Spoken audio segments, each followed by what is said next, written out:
Legit Cool Podcast.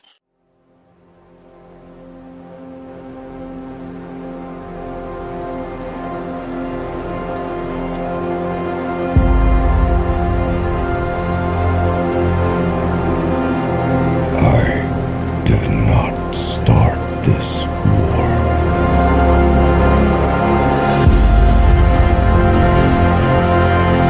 I offered you peace.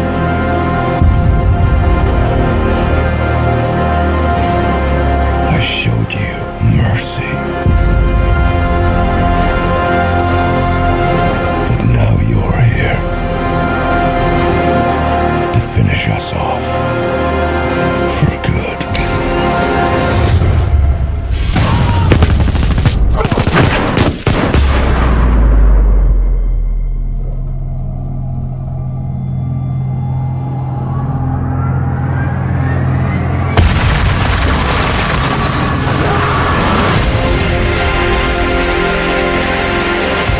All of human history has led to this moment. The irony is we created you. And nature has been punishing us ever since. This is our last stand. And if we lose,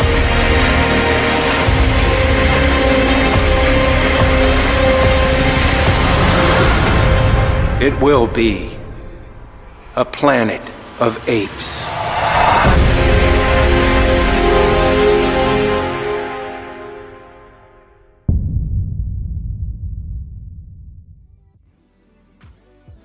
Caesar, played by Serkis, and his apes are forced into a deadly conflict with an army of humans led by a ruthless a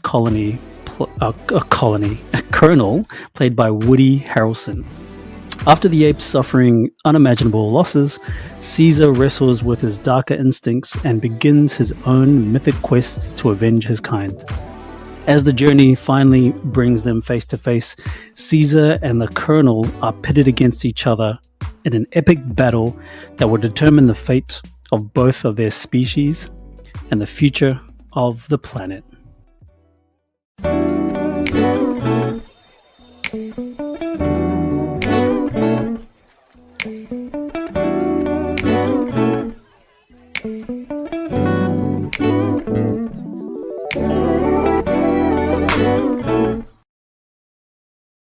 Welcome to Legit Cool Podcast, the ultimate destination for movie enthusiasts and pop culture experts. We dive deep into the world of cinema and embark on an exciting journey through the latest blockbusters, hidden gems, and timeless classics. Today we are on episode 81, coming up to the third installment of the Apes series. Used to be called the trilogy, but I guess it's just a series now, seeing as the fourth one is coming out. And today we are reviewing and recapping War of the Planet of the Apes. What is with these long titles? I still don't get these long titles. Like War of the Planet of the Apes, like it's too long. Very hard to save, notes on your computer, on your desktop with titles like that. But yeah, War of the Planet of the Apes, 2017. Only seems like yesterday. Yeah, it seems like yesterday. But yeah, I just don't get why these names are so long. Couldn't they just call it, I don't know, what could you have called it? Just Planet of the Apes Part 4, I think is probably suffice. Look, I think but it's a prequel, so you couldn't really call it Planet of the Apes. Yeah, and it gives a sense of like an epic, like a story that just does, is continual in perpetuity. So it has I suppose gravitas to it as well. Very dramatic. Yeah, and it's just too long for my social media posts too. It takes up too much of the 1080 by 1080 square that I have for Instagram. It takes up too much room. I agree. Yeah, so this is the third of the used to formerly known as the trilogy. We have episode 78, I believe, which is Rise of the Planet of the Apes, and then episode 79 was the Dawn of the Planet of the Apes. Mm-hmm. And now we're on to War of the Planet of the Apes. War of the Planet of the Apes. Whew, directed by Matt Reeves, who directed the previous one, Dawn of the Planet of the Apes. Also the same writers as before, Mark Bombach, Rick Jaffa, Amanda Silver, and a similar cast to the previous film, except with the addition of Woody Harrelson, Steve Zahn, who plays the bad ape. That's pretty cool, by the way. I like Steve Zahn. I remember him from super old comedy movies where he was always in Jack Black movies and stuff. Yes, and he brought that element with him as well. I thought that was very clever. It's a bit of gravitas for the film. Yeah, a little bit of levity, which is nice. Mm-hmm. Donkey. We have what's that? They called him Donkey. Oh yeah, that's right. Yeah, Donkey. We have a newcomer, I believe, which is a actor called Amia Miller. Ty Olson, I think, is also new to this cast. Michael Adam Waith. We have a very, very small cameo, I guess, by Toby Kebbell, who played Koba, who died in the previous film. Spoiler, previous film. Gabriel Chavaria, and Judy Greer is back for this, and we have Sarah Canning, and there's a bunch of other actors as well. And with a runtime of 2 hours and 22 minutes, this movie has a budget of $152 million, with a smaller box office intake compared to Dawn, which only brought in $490.7 million. Are you surprised by that? No, I'm not. Given the finale, I think everybody wanted to come out to see like the ending of the trilogy, so I'm not surprised. Plus, this box office was smaller than the previous one. Yeah, I was just trying to recall what was happening at the time, and I think maybe there were bigger films in 2017 at the time, perhaps. Yes, and this one was probably one of the first movies in a long time that was basically set in a concentration camp, and I think that kind of might have put people off. Definitely put the Jews and the Germans out. Well, yes. Awkward gulp. But this movie didn't like it. It lost like almost close to like 350 million compared to the previous one. It was that much less. The previous one just had so much of success. But I actually wonder if most of that box office from Dawn of the Planet of the Apes was because it had legs to the box office. Like I doubt to think that they made a lot of that box office in the first few weeks of its opening. I reckon the word got out that this movie was so good and everybody should go see it. High recommendations. I'll be interested to see what the stats were for that box office of Dawn. Whereas with this one, it's coming off of a high, right? Such a great sequel that people were so eager to see the third installment for the same reason that you said, but also because the previous one was so good.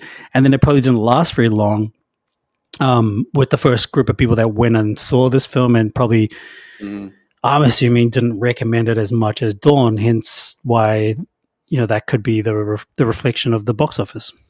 I think when we start to discuss some of the aspects of the movie, we'll probably work out why. And I think public opinion might have trickled out and people would have just sort of sat back and thought, well, let's wait till it comes out on Netflix or on Netflix. Was it worth it?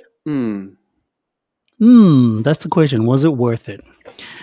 So this was released April 1st.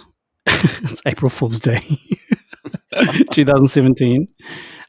Has a Rotten Tomatoes score pretty much similar of Dawn of the Planet of the Apes. So this is also a bit of a surprise. The critics rating was 94% and 84% from the audience. So pretty similar. So it is quite surprising that the box office has those types of numbers considering the scores that it has. Yeah, it's pretty interesting. The consensus here is that, quote, War of the Planet of the Apes combines breathtaking special effects, I agree with that, yes, and a powerful, poignant narrative to conclude this rebooted trilogy on a powerful and truly blockbuster note. I think I agree with that too. Yes, and with the addition of a couple of new characters, I mean, there was Rocket, Luca, and you just mentioned. Oh yeah, also there was Maurice that came back again, Gentle Giant. The gentle giant slash So, mentor teacher, elementary yes, teacher. yes. Sometimes I kind of felt like the story wasn't sure what it was trying to be. It was a little bit comical, a little bit not taking itself seriously. Plot wise, I think Dawn was way better, way better. Mm-hmm. But this one Mm-hmm. had more gravitas, and it was quite deep and maybe a little bit too cerebral than Dawn. Oh, yeah. And I think maybe people would have liked to have seen, because the title does allude to the fact that there's going to be a war, and really there wasn't. There just wasn't. There was more war in Dawn of the Planet of the Apes. Yeah, apart from the ballistic ending, and then it Yeah, just sort of like yeah, lost itself. So yeah. anyway, let's keep the Which conversation going. I think this is probably a good point Mm-hmm. that we should get into the review and the recap. And just Mm. just a quick note for those listeners: if you're a first time listener, welcome to the podcast. We do about 15 to 20 minutes, maybe sometimes a little bit less, sometimes, or a lot of the time a little bit longer than that, of recap. Of review, and that's just our first impressions, what we thought of the film overall. And then we get into the meat of the episode, which is the recap. And the recap is we walk through the story, we go through the entire plot, and we interject what we think about certain parts of the plot. That's the deep dive analysis, critique, whatever you want to call it. But it's our way of deep diving into film and find out whether it is how we initially thought, or if we've changed our minds on it. So Yeah. let's get into our first impressions. You can start if you like. Yeah, thank you for inviting me back for the opinion as well, River. It's very nice of you. Oh, no, it's always good to have you on the podcast. Thank you. Always good. Come back for more. I'm glad that I block out these nights, because they kind of go into a bit of an epic couple of hours. Actually, it's They do. They got to do. prepare for it. Go to the bathroom first, and then get plugged in. Go through the Okay, woodworks, yeah. look, the movie, the story. It's a mirror to our own selves, okay, and it's a comparison between us and the apes. In fact, when it comes to humanity, it seems that the apes show infinitely more mercy than what the humans actually do. And in your trailer, it just alluded to that as well, when Caesar says, "I showed you mercy." That underlies pretty much the premise.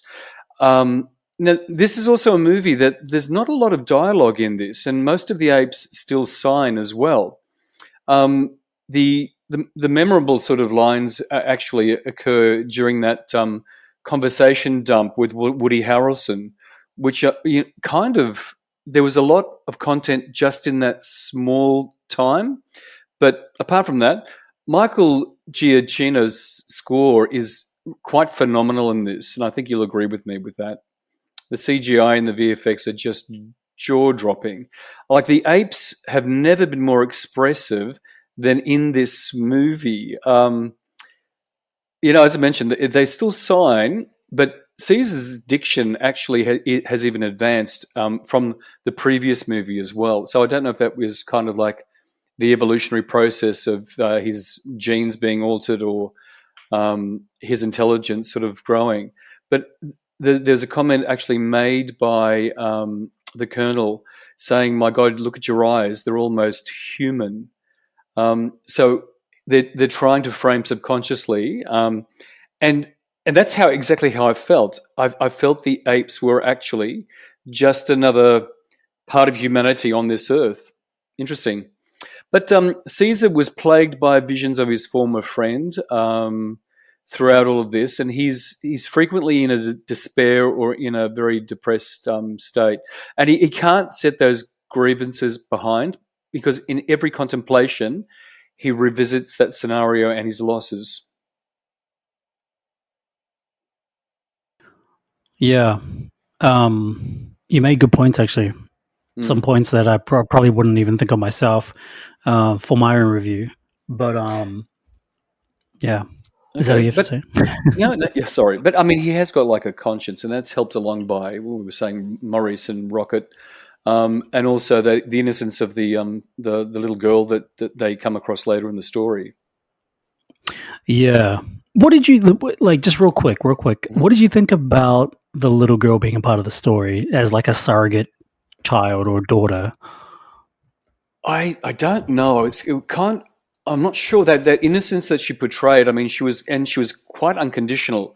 I thought, okay, they're trying to sort of like show she is now the future, like the cohabitation between, and she's the link. But at the end of the movie, with her doll, it was a bit more nefarious, and that was just not explained. But we'll visit that later. Okay. Yeah. I get the feeling that she is the one that is older in the fourth film that comes out in July. Ah, okay. Let's see. I Wow. think so because there's a girl who's maybe like early 20s that's in the trailer for the fourth film, which I haven't seen yet. The trailer came out today at the Super Bowl, Ah, so I haven't seen okay. it yet. So maybe we should check it out after this recording.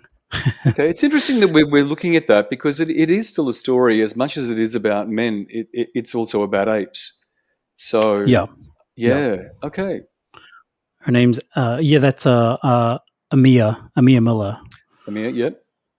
Mia Miller, and I wonder if no, I don't see a credit for her being in the fourth one, so I guess not. No, but she did remind me of another character from another movie, and I just can't place it. Twilight, no, No. the vampire, like the Not Vampire the Diaries. evil girl No, vampire from the book not story. that one. No, she had a lot to say She about kind a of lot of does look like things in that. Dakota Yeah. Fanning, though. Yeah. Yes. Yes. Yeah, Totally agree. she kind of does. Okay, is it my turn? You done with Yeah. your No. review? Absolutely. Sorry. Go ahead. Okay. Well, I didn't enjoy this as much as Dawn.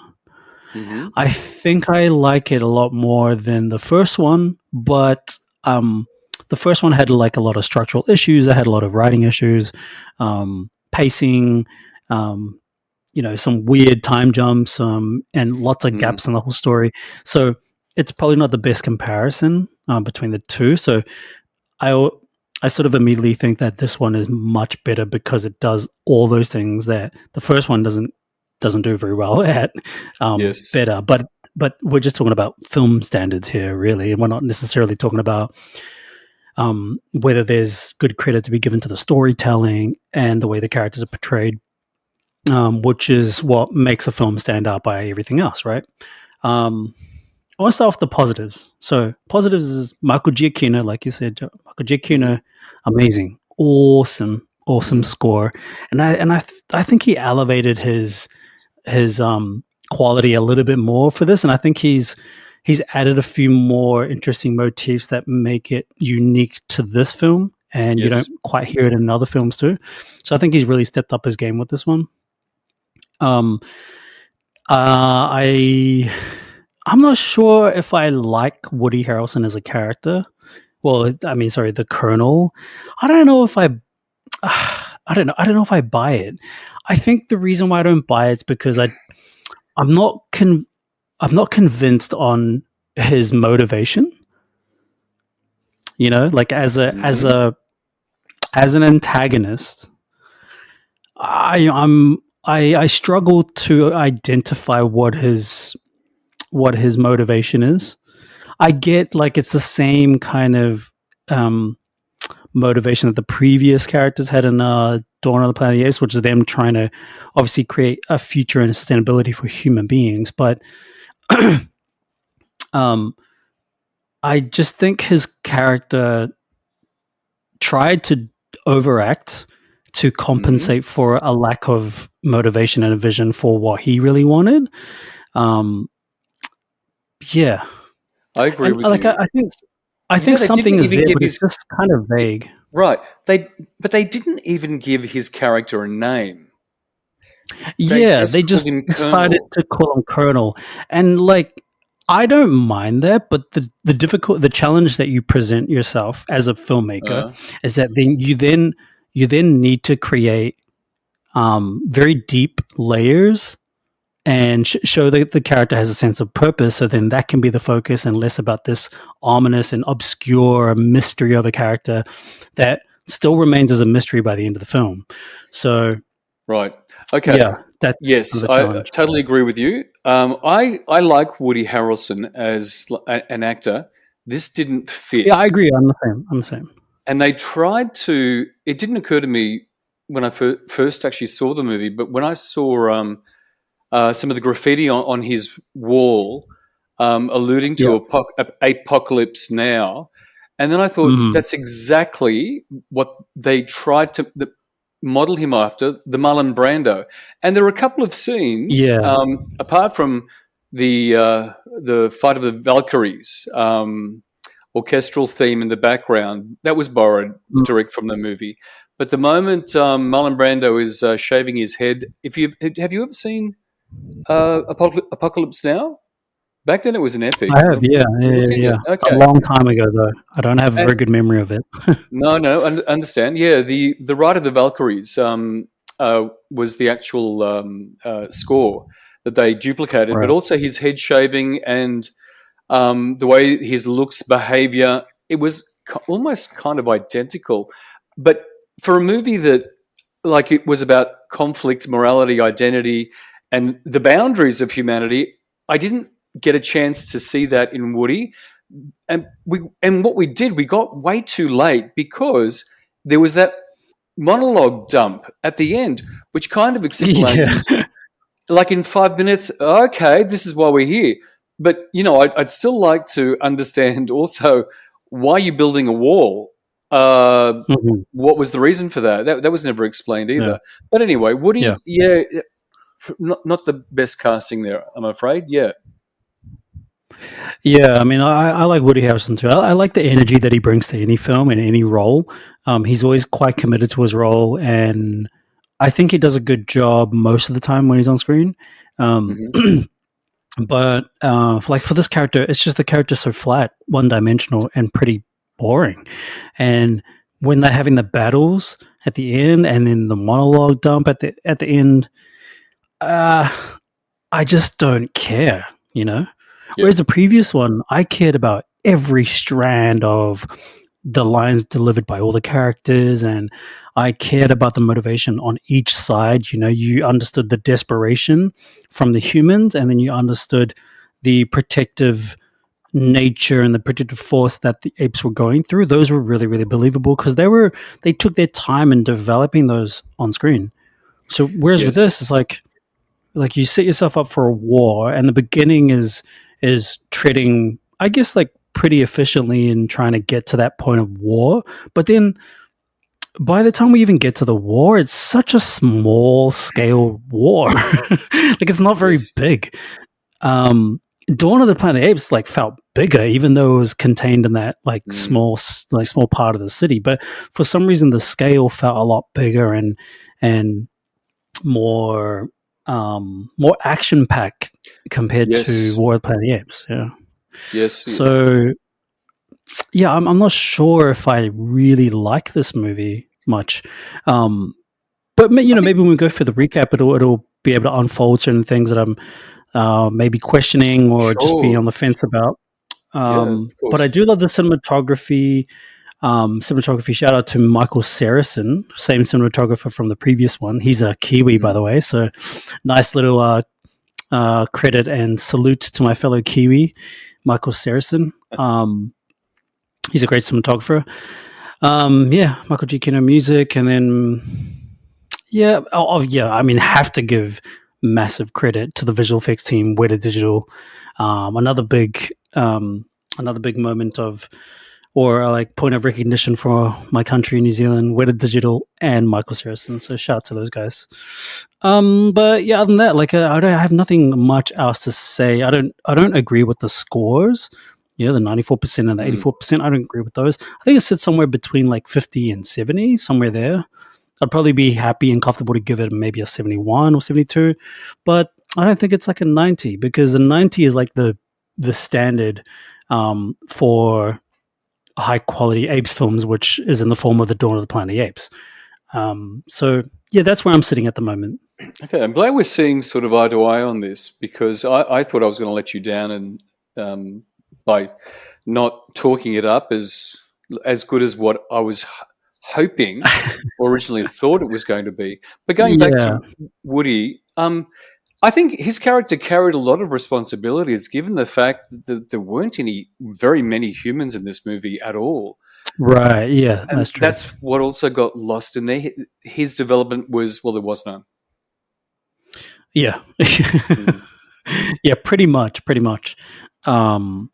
Yeah, but and there's a bunch of there's a lot of cool things I like in this movie. There's a lot of scenes, there's a lot of moments that I do really like. But I think What a good were way they? I think a good way to identify them is if we go through the recap. Okay. Are you ready? Are you ready to go for the Absolutely. recap? Go right ahead. All right.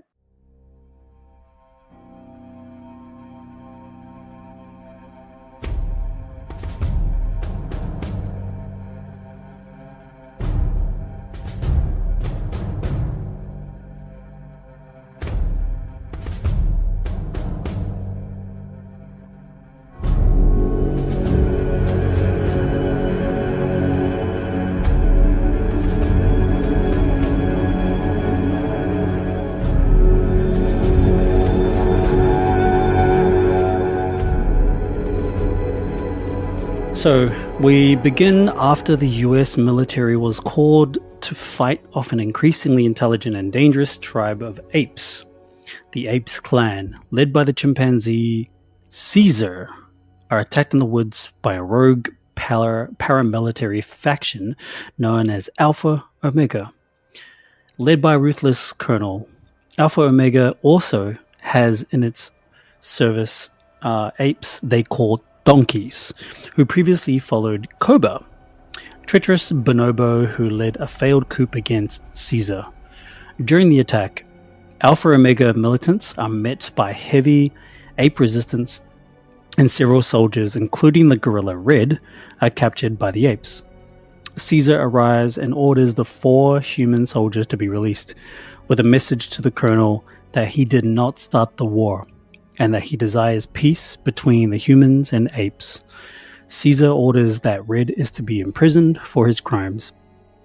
But before he can be imprisoned, Red escapes, injuring an albino gorilla named Winter. So, like similar to Dawn of the Planet of the Apes, it has this pretty large opening scene. Again, it's in the forest. And like, yeah, similar to Dawn of the Planet of the Apes, it's kind of like an action set piece. In Dawn, it was them preparing to hunt some deer, and there's like hundreds of apes compared to the amount of deer. I think the deer were outnumbered. They were flying through the forest, and that's a real cool shot too. And in this one, the opening up with the gorillas, well, not the gorillas, but all the apes inside the forest too. But this time it's like starting on that water. Actually, I was surprised that they were going to get into the war aspect that quick. But this movie does the same as the previous ones, where there's a large time jump, a super large time jump. Do we know how? Is it 15 years again, or? It's something pretty long. I remember them saying it in the beginning of the film. It is because Caesar's son is fully grown in this as well. Like he's a young adult. Yeah. Yeah. And to me also, I've got to say that the movie actually felt as though, and the opening sequences and the way that it progressed, it had a 1950s Western feel to it. Right. In some of the images and the framing. So, yeah. But I think you're about right with that. 15 years. Yeah. Yeah. And like I said in the previous episodes, in the previous reviews of these films, I always find it can be a little bit of an issue when you have to do these massive time jumps because you have all these questions about what were the characters doing during this part and how did all the humans get wiped out. And I don't want an explanation of this fast montage that sweeps around the world that's only like 2 minutes and, where the simian flu like infects everybody like it's some kind of zombie flu or something. Yes. And the massive time jumps they did in the first one, Rise of the Planet of the Apes. And yeah, I just don't understand what that choice is or that decision to pretty much sprint through the whole prequel story and not letting it breathe, giving it some time to really lay the groundwork before you get to Planet of the Apes. Because I'm assuming, like I said before, I'm assuming that's the goal, to get to Planet of the Apes. But now there's a fourth film that doesn't look like it's definitely not called Planet of the Apes. It's called Kingdom of the Planet of the Apes. Mm-hmm. So it's like, how many of these movies are they going to make? And if they end up making, let's say, like 6 films, you can't tell me in the 6 films that you don't have enough time to flesh out all these areas where you've just jumped. Yeah, and let's hope there's no TV series out of this. Like, I don't think I could handle that because that would just be watching a TV series as well. Yeah, no. It'll be too much. But would be. I wouldn't put it past them because people, these studios are so greedy that they're always going to find ways to try and milk more money out of the audience. Look, they tried that in the original franchise from last century in the 70s. They converted it to a TV series, and it just could not compete. Like, as a melodrama, it couldn't compete with, like, Welcome Back, Kotter and some of the other iconic race comedies that were out at the time, or All in the Family. I think that, like, it was pulled after about eight episodes, so... Yep. They need to do a lot of work on this because, I mean, how many more times can you revisit that sort of like conflict? I know that war always wins, okay, as far as like attracting an audience, but I think people would get sick of that. This would be just like The Walking Dead. Like, and I've got to say, The Walking Dead at this stage, I'm just hoping everybody dies out because I'm kind of not that engaged with it anymore. And then what's the prequel series of The Walking Dead? It's called like Fear the Walking Dead?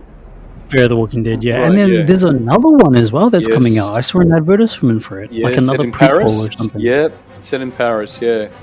Okay. That is wild, like a dead horse, yeah.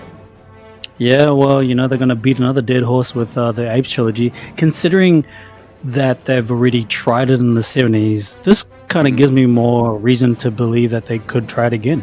Because TV series is it's the thing now, streaming series and binging series, it's the thing to do. Yeah, true. I don't think it helped the TV series back then. It had a miserable budget, from what I know, and it had, the usual campy sort of scenes of like the Flintstones scenery and backdrops and the awkward sort of like laboratory settings, that sort of thing. Right. It's like lazy staging kind of thing, and that it didn't engage people in that respect. But you can see, okay, if they kept this movie in the same way, because the scenes in this movie were as slick as like the Siberian tundra, sort of like the winter episodes. David Lean's 1965 Dr. Zhivago book was great, but the movie was incredible. Yeah, and do you remember 1963, The Great Escape? Okay, yeah, of that course, sort of thing could do you could see elements borrowed in that as well, so that could work. Like, it was sort of Stalag, sort of 13 elements as well, but that could possibly work. Yeah. Maybe. Let's not hold on. But it would have to rely on CGI, though. Really, it's heavily CGI'd. So yeah, well, that's the thing is like these films have such high quality CGI, but I don't think it would stop companies like Netflix to be able to throw all the money at it. Right? They throw tens or hundreds of millions of dollars to these shows. It's incredible. And Disney, being the company that it is, a lot of the Disney Plus shows have a ton of money that they throw at these productions, so good on them. I mean, I like the fact that you lift the quality of filmmaking and production value across to the TV universe. I think that's kind of cool. But back to this film and the opening sequence, I do like how there's there's a bit more of a sense of control that the apes have in their own territory. You know, they battle with the humans, and the humans pretty much lose straight away. So it's kind of cool that you learn that they've developed their, I don't know what you call, like, you know, sense of protective services for their own territory. I like that we learn that a bit more, because, you know, they kind of got not trampled on, but like they were a bit more vulnerable in the previous film, whereas this one, it feels like they got more experience and they know how to protect their society a bit better. And also their powers of negotiation, which is primarily coming from Caesar. Powers of negotiations is it's a lot more human, and so you're learning more of that human development within Caesar, which is pretty powerful. And then the ape that is also captured, that's on the side of humans. What is that ape's name again? Red. Is it Red? Red. Yep. Yeah. We learn that apes is seemingly more intelligent or developed more intelligently compared to the other apes, because he can string sentences similar to Caesar. Yes. I was kind of surprised by that. I was like, wow. He's almost talking the same as Caesar. Quite true. Yeah. Look, I know I mentioned that like entire scenes progress without actually human actors, but Andy Serkis, he gets to really like flex his expressions in this, and his presence dominates the screen so much, and he grimaces with the best of any old Hollywood actor. All right, and we know that this is pure digitized fiction, right? But I liked how his character has developed in this third installment so nicely. Yeah. Even the visuals have developed on the same kind of line as his character, which is pretty cool. The details in their faces, it's impossible to see anything else. Actually, I know, right? It's pretty mesmerizing. It's quite hypnotic when you're looking at these things. There's a really cool trailer that they released with this film, where the trailer opens up with Andy Serkis, his face in the mocap costume. And he's got all the dots on his face, and it opens with him doing his monologue, and then it slowly morphs into the visual effects. It's a beautiful start of a trailer. It's very cool. Maybe we should have watched that trailer instead. Never saw that. Yeah, it's very cool. It's very, very cool. So well done, and it really establishes that seamless visual effects quality. Sort of making it seamless to real life versus computer generated effects. Pretty impressive. Soon after, Caesar. Oh, was there anything else you wanted to say about that beginning intro? Because this is really up to. Yeah, this is really up to the negotiation, and then they say goodbye to the humans. They send them off, and they're sort of wondering why you're going to let us alive, and then it's because I want you to send a message. And then I think it's Is it in this film or maybe in the previous film? I might be thinking about the previous one where... no, it is the previous film. I was trying to say that Caesar says, like, what if... or someone says to Caesar, what if they don't listen or something? Or what if they don't give the message? And then he says, keeping them alive is the message or something. Is it this film or the previous film? I think it's a previous film. Can't recall it off the top of my head. Sounds familiar though, yeah. Yeah. I think I was just thinking off the top of my head. Okay, so soon after, Caesar's eldest son, Blue Eyes, and his lieutenant Rocket return from a journey to find a safe haven for the apes. They reported what they found: an oasis across a vast desert devoid of settlement, making it the perfect home for the clan. Winter, still frightened from soldiers' attack, suggested to leave immediately, but Caesar does not think they are prepared to leave so soon. Now, we're coming into some meat of the story here. This is titled as The Death of Blue Eyes and Cornelia. So that night, a group of Alpha Omega soldiers, led by the Colonel, infiltrates the apes' home behind a waterfall, and the Colonel kills Blue Eyes and Caesar's wife, Cornelia. Winter cannot be found, and Luca, a gorilla believes that Winter has betrayed them out of fear. Leaving his younger son Cornelius in the care of Blue Eyes' mate, Lake, Caesar departs to exact revenge on the colonel for the death of his family. Before I get into the rest of this, do you want me to just read the rest of this and then we get into talking about this particular scene, or do you want to talk about the scene now? No, go ahead. Okay, cool. He is accompanied by Maurice, an orangutan, and Caesar's advisor Luca and Rocket, while the other apes head for the desert. During their journey, the apes encounter a soldier living in an abandoned village, and Caesar shoots him when he reaches for his rifle. Caesar, Maurice, Luca, and Rocket search the dead soldier's home. Maurice discovers the soldier's daughter, who is apparently unable to speak. Maurice befriends the girl, giving her a small rag doll, and insists that they take her with them.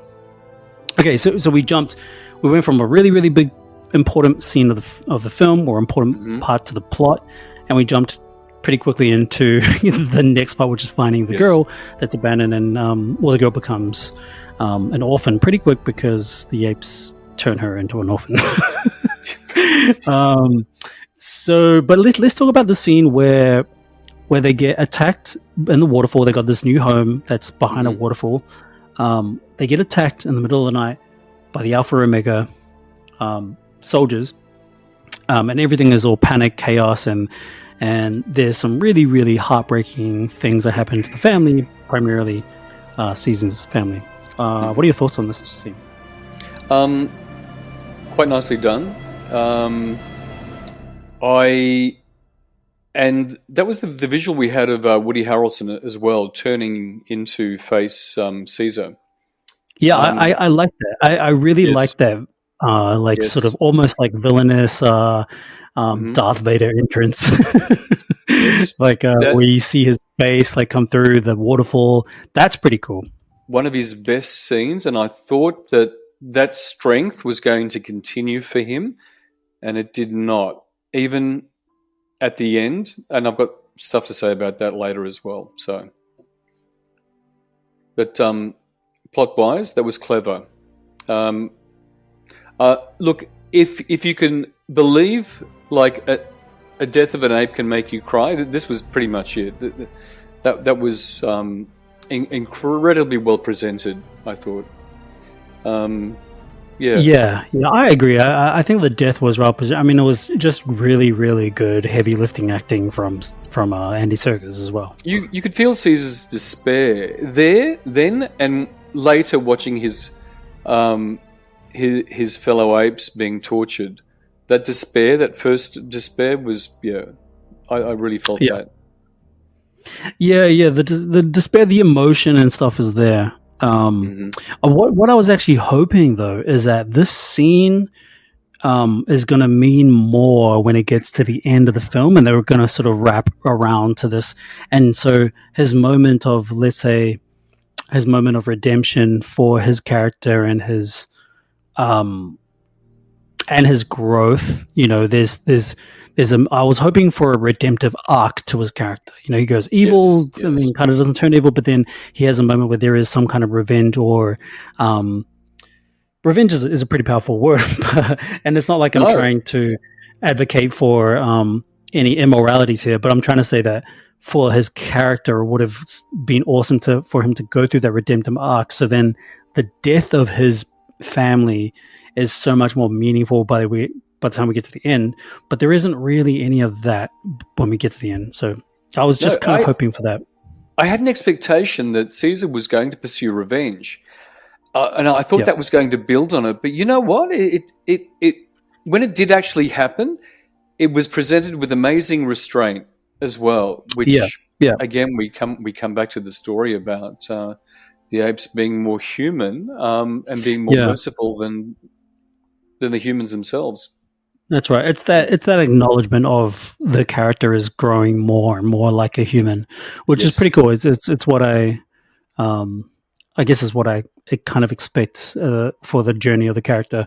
But I think the reason why I would have wanted to have more of that that not throwback, but more of that coming back to him losing his family, because I think that emotional journey would have been more worth it for me as a viewer. Yes. And because I like the character so much, I'm wanting that paid off. I want that emotional connection to pay off eventually, because the character is so cool and we love the character a lot. But yeah, that's the only thing that I sort of had to say about that. The action's kind of cool. Like there's there's not much to say about the action. There's a lot of gunfire. The ballistics. A lot of people die. We say people, a lot of apes die. That big petrol tanker that just was waiting to blow up, and yeah, it did. Eventually, it did. Yeah, it did. Yeah. For a pretty self-contained action set piece, it was good. I think it delivered what it needed to do. Mm-hmm. So then when we get to the abandoned village, Caesar shoots the guy. I can't remember, why did Caesar shoot the guy again? Was it because he was being hostile? He must have been, right? I can't actually remember the scene properly. The mute guy. Yeah, well, the father. Eventually it would lead to a death anyway. So it was kind of like another act of mercy that he was going to do that. And I think it was about, the actual infection was never really discussed a great deal either. That's right. I would like to have learned more about it, which also links into the ending as well, but we'll talk about that later. Yep. Okay. A little bit on the girl though before we move on to the next section of the plot. Mm-hmm. I don't know what it is. Like, is her acting bad? I think her acting is not that great, is it? Well, she kind of just stood there, teary, bug-eyed, like a lot of it, and there wasn't a lot to act. I mean, she was just the cute, infantile element, which, look, I'll say it now. She was kind of like the conduit that delivered the ending for Woody Harrelson, which was something that wasn't apparent to me in the first movie, because, again, it wasn't explained enough. She delivered the doll. I kind of thought, okay, the doll was the carrier, like the transmission of infection. I don't know, and that's what I thought her vehicle was about. Yeah, maybe the doll has like fomites. You know what fomites is? Well, okay. I don't know, but yeah, it's always this whole virus spreading stuff is a mystery. Which, I mean, I can see why Matt Reeves doesn't want to focus too much on it, because it might pull down the main focus of the story a bit too much, and it might maybe bloat it, which is fair enough. But I still kind of wonder. It's like I think they could have found ways to explain the like how contagious the virus was, to create more of a I don't know, like a believable way for humans to contract the virus, so we can, I don't know, feel that a bit more. I don't know. I agree, but I missed something in that. I missed that, River. I don't know.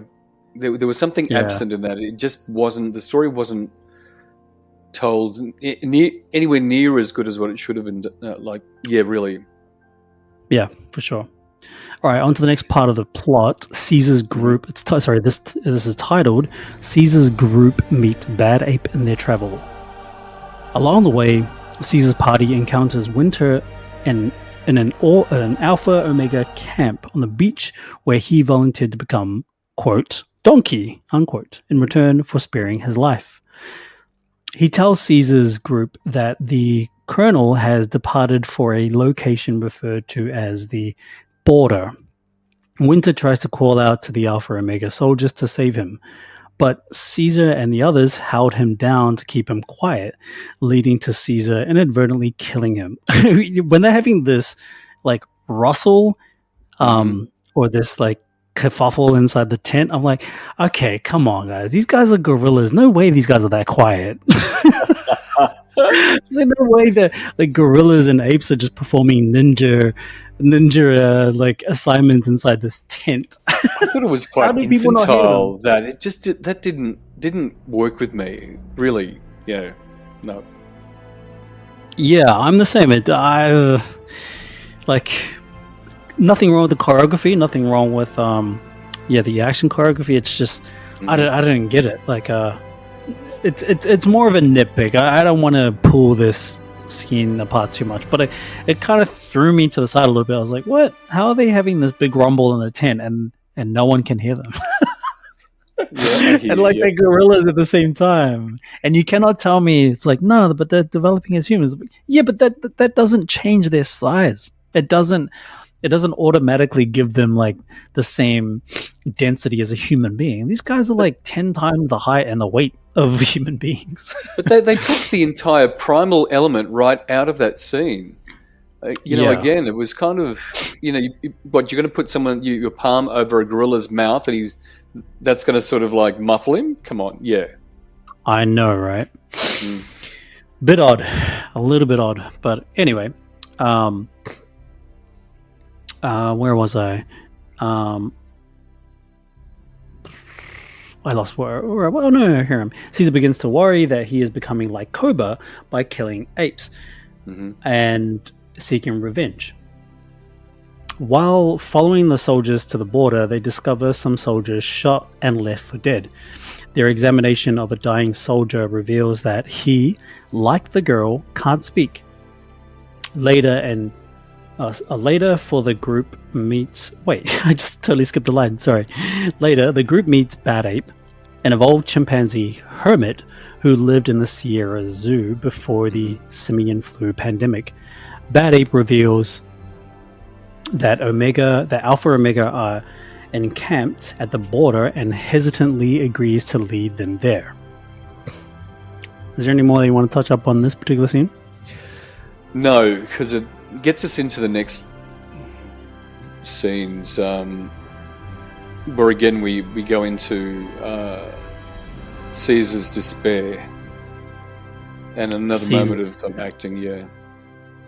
Yeah. I'm happy to move on to the next section if you want. Go ahead.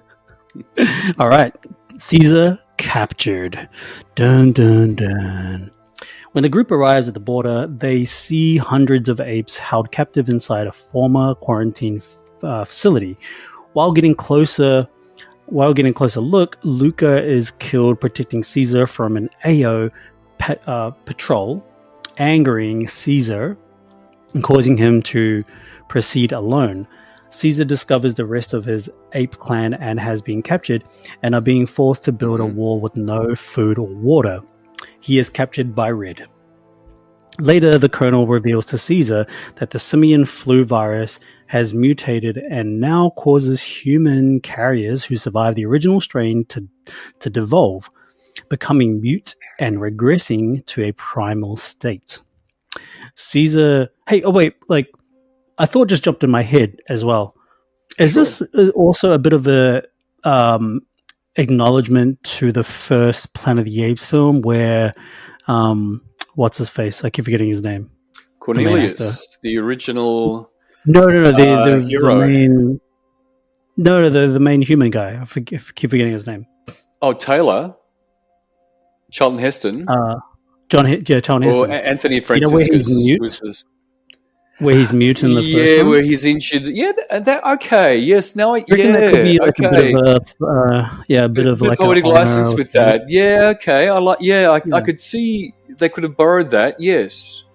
Yeah, I mean, just as a way to like say, hey, we just want to honor the previous film, but we're gonna give a reason for why this is happening, and this is a side effect to human regression from the flu. Yes. Yeah, just a random thought. Oh, interesting thought. But also, there was still amongst them. There was still the young Cornelius, and Cornelius was the original hero of the '70s franchise as well. Yeah, true. I didn't watch the whole franchise, but I believe you. Thank you. It's appreciated. So Caesar deduces that Colonel is barricading himself in the facility to fend off remnants of the U.S. Army from the north who are coming to execute him because he favors killing any infected humans, including his own son, to stop the spread of the virus, and killed anyone who opposed his methods, including his superiors. Caesar is commended by the colonel for his intelligence, and the colonel explains that he is fighting a holy war for the survival of humankind. So, like what I said before at the start of this recap, or sorry, in my review, I guess this is the only motivation he has, but I just don't think it's good enough. Maybe if you give me a little bit of time to think about why isn't it good enough, because I just don't really connect to it, and I just don't care so much for his antagonist. What am I trying to say? Antagonism? Yeah, and yeah, I just don't care for his like antagonist, like sentiments. I don't know. What do you think? Yeah, have you thought more about this? Look, okay, we know he's a sociopath, if not a psychopath, okay? And he's on a holy war. Crazies sometimes like to make that connection to tell them God spoke to them, and I appreciate that. But we never really, truly were told he needed cheap labour to build a border wall. And I don't know what the border wall was about. Was he trying to start his own new territory, or was it to keep the mute humans out? Was it to keep the apes out? That was never really. It was kind of like, never mind why. Let's just continue on. But they're building a wall. It's a little bit Trumpish sort of thing too, like in a way, because they're trying to reduce their costs, right? Yeah, they're trying to reduce cheap labor. Like it's cheap labor, big inflation during this time. Yeah, completely. Yep.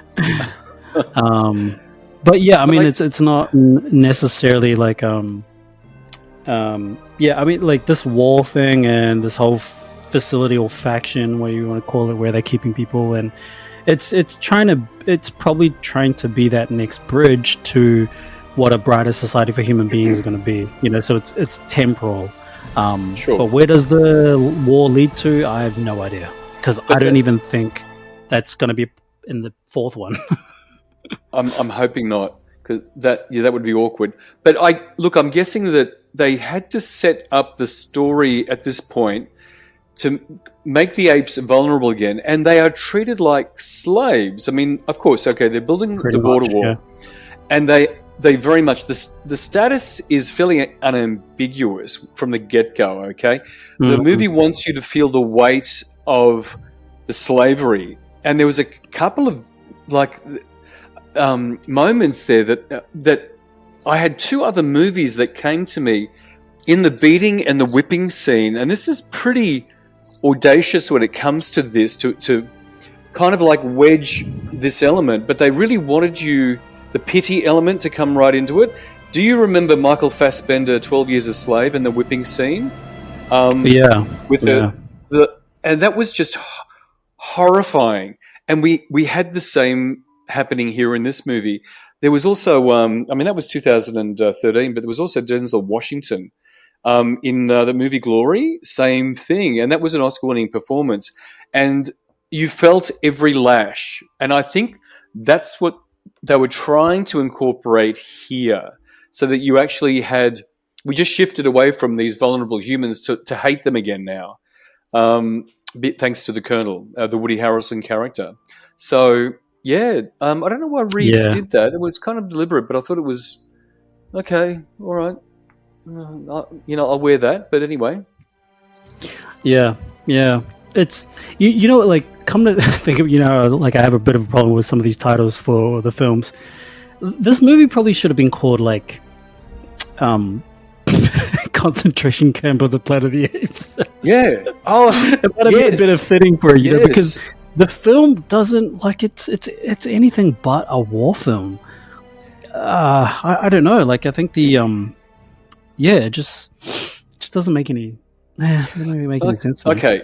Look, can I just compare this as a trilogy to Batman? Okay, the trilogy. We talking about the Nolan trilogy. I guess that's exactly. And they were set up brilliantly. We had the character development of Batman all the way through. This didn't have the same impact, And I actually just watched Batman and only last week again, and I really loved it even more so this Wow, time. you watched it again? Because Oh, I did, man. because I kind of thought I needed to sort of like feel what that gave me in comparison to what this trilogy was, but there You was see, so I do much the same happening thing, in right? Batman. Right. I do the same thing. I call it palette cleansing, film palette cleansing. Okay, explain. You know what I mean? Because when you go through a season of watching bad film, or if you just need a reminder, if you need a reminder of what is great film, what is great good storytelling, you look at the greats. You look at some of the greatest films that inspire you, right? Okay. Yep.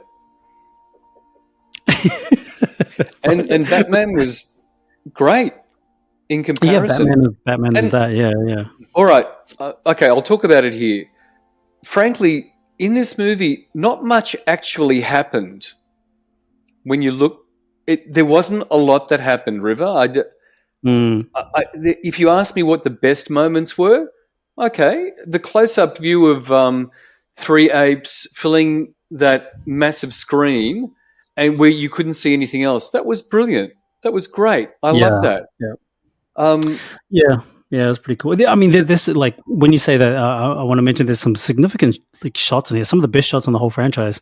Sure. One of my favorite ones is when Caesar's walking into like just after they capture the humans in the beginning. Caesar's with his bodyguard, let's say, just behind him.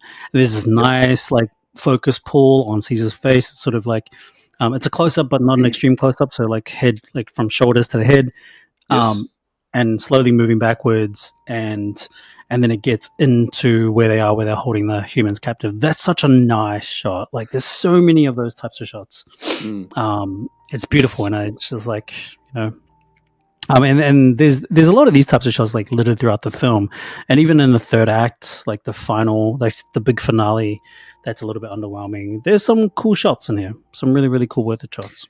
There was about when you said like they should have named it concentration camp of the Planet of the Apes. Really, this could have also been called a subversion of the Planet of the Apes. Right? Yeah. And it was only one character that we got to this. It wasn't about all of humanity. That element was also missing. I would have liked to have seen what kind of happened. Look, as a trilogy, very satisfying ending to it. Very well done. Yeah. And we'll talk about the ending later. Yeah. So we're at this part of the story where while Caesar is tortured with starvation, the mute girl, whom Maurice names Nova, sneaks into the facility to give Caesar her rag doll given to her by Maurice, food and water. To prevent her from being discovered, Rocket allows himself to be captured as a diversion. The next day, the Colonel comes to see if Caesar is still alive, discovers the doll, and asks both Caesar and Preacher how the doll got inside the cell. The Colonel decides to take the doll. Together, Caesar and Rocket are able to work out a means of escape via an underground tunnel that leads out of the facility. Maurice and Bad Ape use the tunnel to rescue the apes, and Caesar orders the others to escape while he goes to confront the Colonel. As the facility comes under attack by the Northern Army, I was going to say North Korea. For some reason, like I just immediately thought Northern Korea. Well, that's actually not too far from it. For real life comparisons, yeah. Yeah. Caesar reaches the Colonel's office and grabs his gun. As Caesar is about to kill the Colonel, he realizes that the Colonel cannot speak and spots Nova's ragdoll on the ground, surmising he has fallen victim to the virus that he feared. As the Colonel pleads with him to pull the trigger through the gestures, Caesar puts down his gun and leaves the Colonel to his fate, who then grabs the gun and kills himself. You know what was weird? When I rewatched this, I had no idea what was going on at this point. I was like, wait, what's happened? Because I just missed the beat. I missed the ragdoll thing. I totally missed it. You too. And I was like, what? Right, exactly. I missed exactly. it. I never saw it like that. I didn't make the correlation the first time. I thought, okay, doll, cute. I Yeah. thought, okay, memories, thinking about humanity, because I remember, okay, the little girl, all right. Apart from the Yeah. fact that she just walks into a concentration camp, I thought that was a bit awkward because it should have been a little bit more difficult to do. Now, Right. actually, her name Nova was actually Charlton Heston's date, I guess, in the first franchise back in the 70s. No That was way, her really? character's name. Yeah, Nova. I guess a lot of this happens in these movies where there's a lot of like callbacks Yes. to characters in previous film.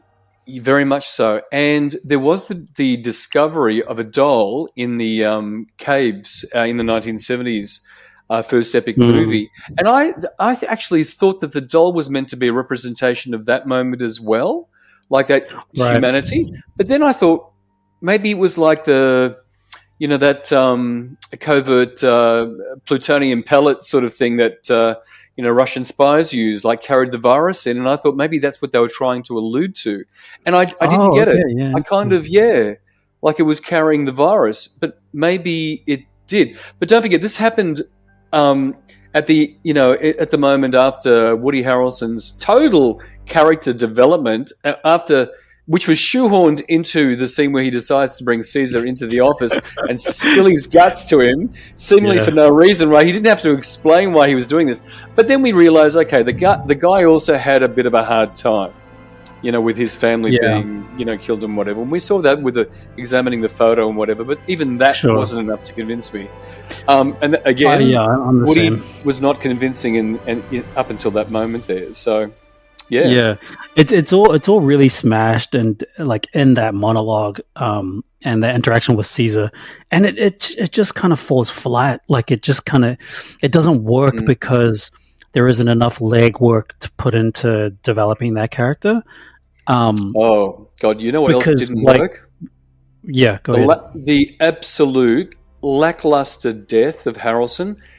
Should have been right? way better. I was like, better. wow, that was such a waste of the character.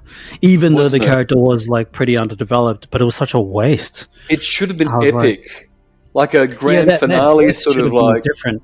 I'm not sure what the decision that Matt Reeves was thinking. Like, I'll be interested to interview Matt Reeves one day and ask him, why did you decide to kill the character at that point? And for like at that that's a very critical part of the story where the war is about to break out. Is it Hollywood timing or something, or is that what they did to him? Because I mean, okay, Maybe it paces the plot a little bit. It kind of gets things moving, much the same as the convenient avalanche. Okay, that was kind of a bit random. I didn't know why they had to like bring the avalanche scene in. That seemed a little bit contrived. Contrived was also tunnels underneath the concentration camp. That was never actually explained either. The tunnels, that didn't really make much sense. Yeah, it was a convenient passage to move characters around, I suppose. Really, quite true. But looking at Woody Harrelson's character, ultimately very weak, really weak. Now that I'm looking at it, that exposition dump monologue was, and the way that he died. Yep. Anyway, it was a bit sad. Like it was like, two things that was really bizarre and jarring for me was, one, I didn't even know that he got contracted the virus because of the doll. I just completely missed it. And then two, he kind of crawled into the cave, not into the cave, like, figuratively speaking, he crawled into his own cave and just was rendered inert for the rest of the movie and kills himself. I'm like, what? Like the monologue and the interaction with him and Caesar meant nothing. It's kind of like I didn't care, and like I don't think Caesar's character should even care either. And why would Woody Harrelson's character care about saying that anyway? If he's like, why does he have to justify himself to Caesar? Like that was kind of unexplained. One could probably assume that, well, it's because he's trying to treat Caesar like a human, but there's nothing in the movie that indicates that he wants to treat people normally, right? He just seems like this guy who's out there on a rampage, on revenge cycle, who's not going to justify his actions. So why would he do that at the end? Don't know. Look, I, there was too much to take in that that monologue dump at the time, and I still didn't feel sorry for Woody in that moment. Look, it was just disappointing. Yeah, I can't say too much about like comment of it because once his character was like after that monologue, like his character was like over. There was no use further for him, like to go. Yeah.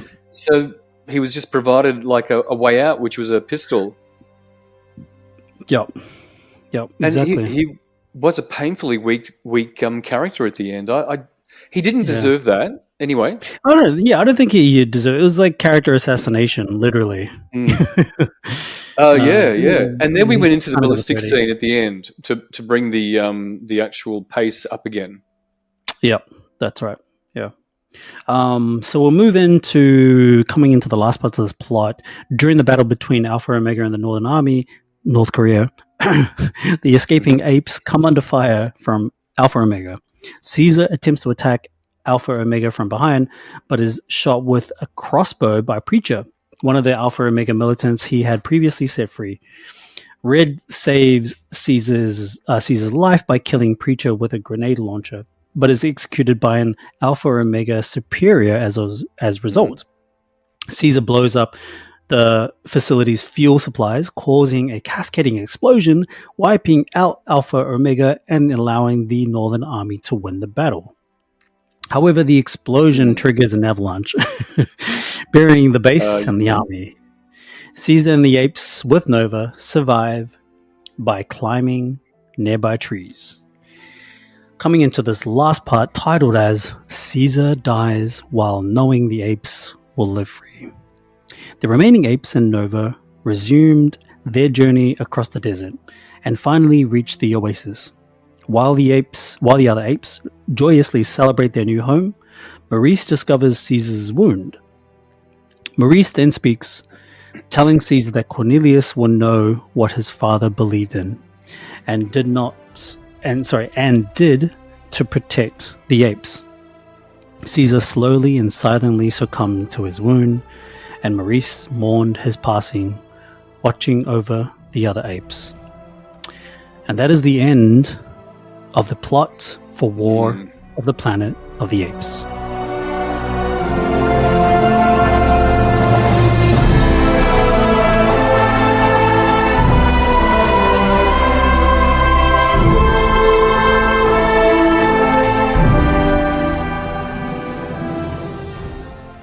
All right, I'm going to blurt this out. Caesar's death was pointless.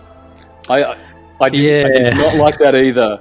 It was Woody was one thing, but Caesar's death was pointless. So no. Two pointless deaths, and Caesar's is the most important character to this whole franchise.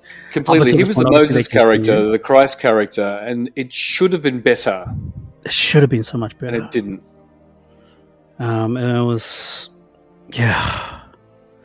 like with everything that had Caesar gone through, with the first film, Rise of the Planet of the Apes, Dawn of the Planet of the Apes, exceptional, awesome development for the character. I was wanting this film to be the magnum opus for the ending of his arc, and his arc to come into completion.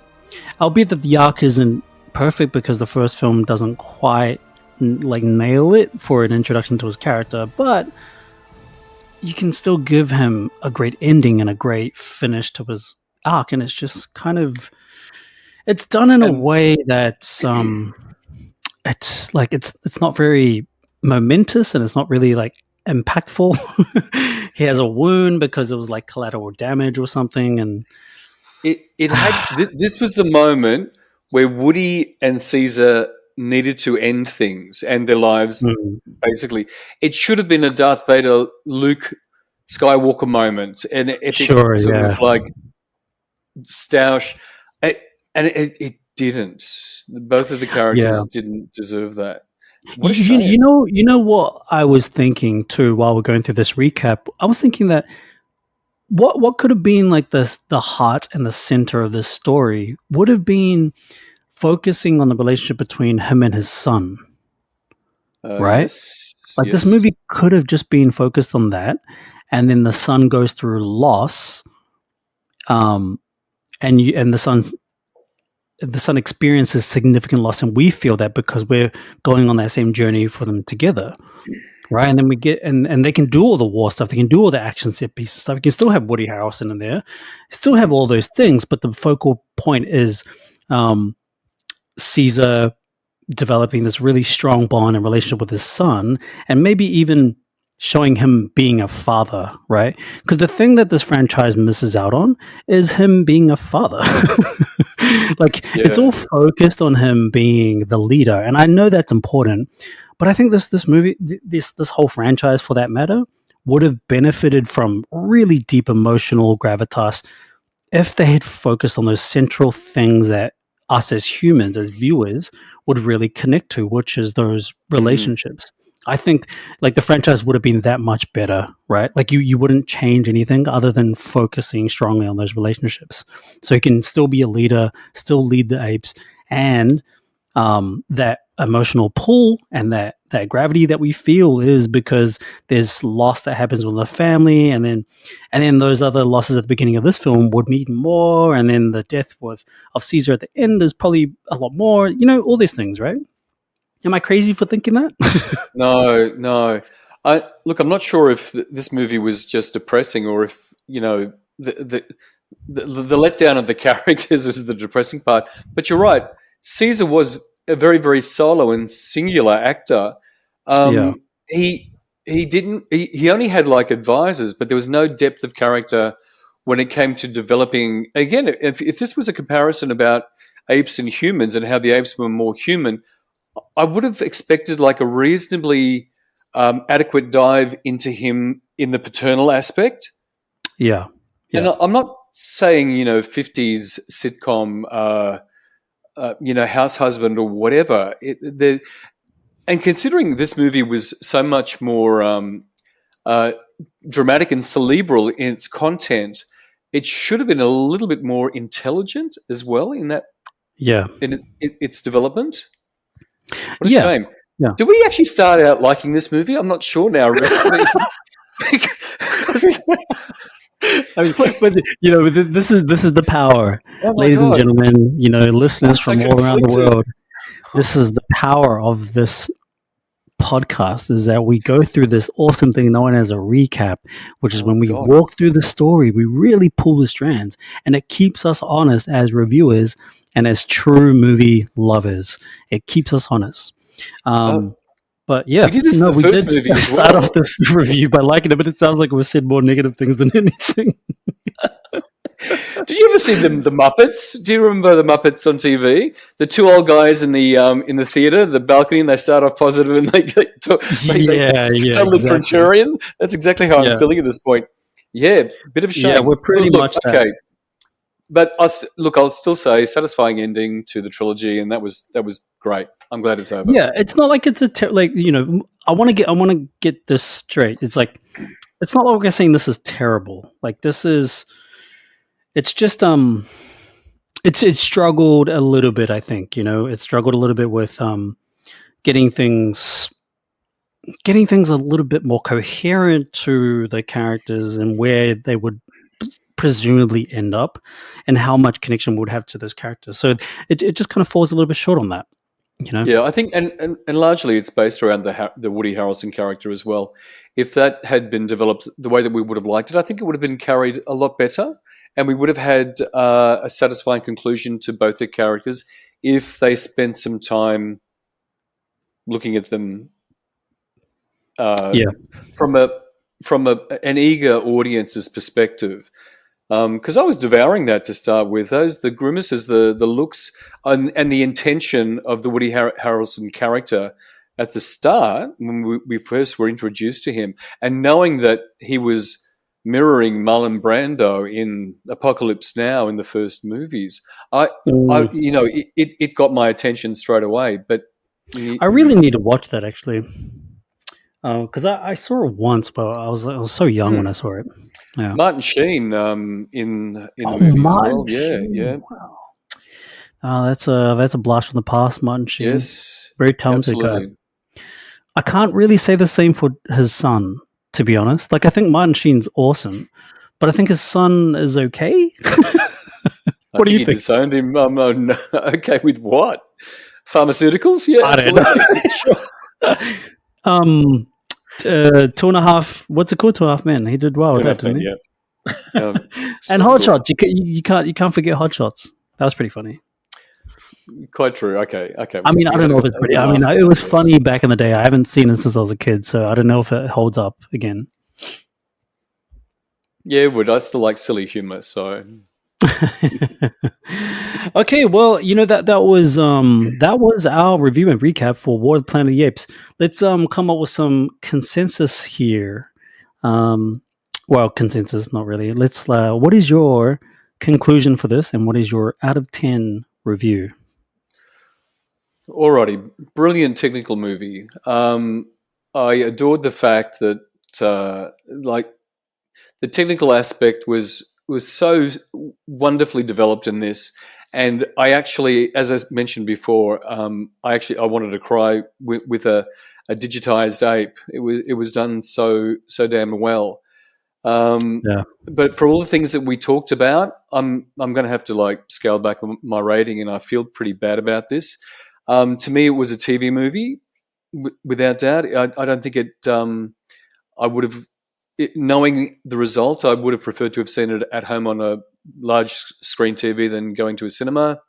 Yep, not much happened in the movie at the end of it, boiling it down. So you know what? You want my score? Got to give this a 6. Unfortunately, Ooh, it's not great. Not for me. it's not great. It's not great. Well, I it's, yeah. was distracted. It's better in than the 5. movie. It's better than 5. Yep. Okay. And for you? Well, for me, I'm just going to come out and say it. I'm probably going to give it a 6 as well. All right. True sense of finality in every aspect. So good. Yeah. Look, 6 out of 10, and like, I'll look forward to the next one.